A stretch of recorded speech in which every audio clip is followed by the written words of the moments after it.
els hi va fer de padrí, però que és un magnífic exemple també de ball parlat de dames i vells. I bé, era tot un repte fer-ne un aquí a Reus. Jo penso que han superat amb nota, vull dir, l'experiència. La col·locació dels trabucaires aquí, dels trabucaires allà, ha sigut una d'aquelles coses comentat. En castanyoles a les mans, mocadors de colors i picarols a les cames.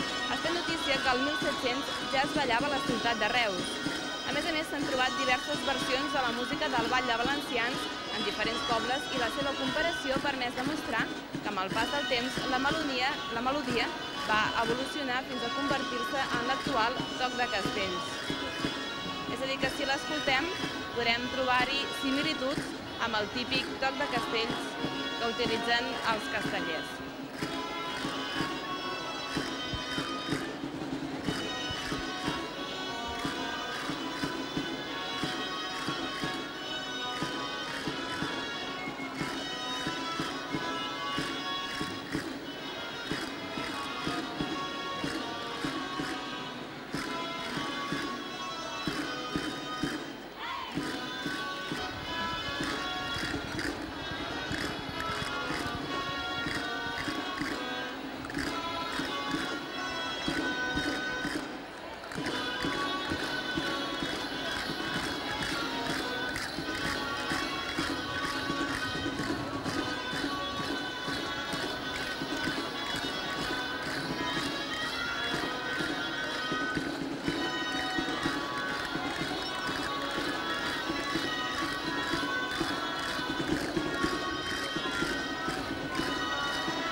Hi hagi balls parlats, teatre popular de carrer, i el que sí que ho han fet, i a més penso que amb un èxit absolutament indiscutible, ha sigut la gent de Dames i Vells, que en aquests dies abans de la Diada de Sant Pere han estat per les places del nucli antic representant un ball satíric, un ball estripat, un ball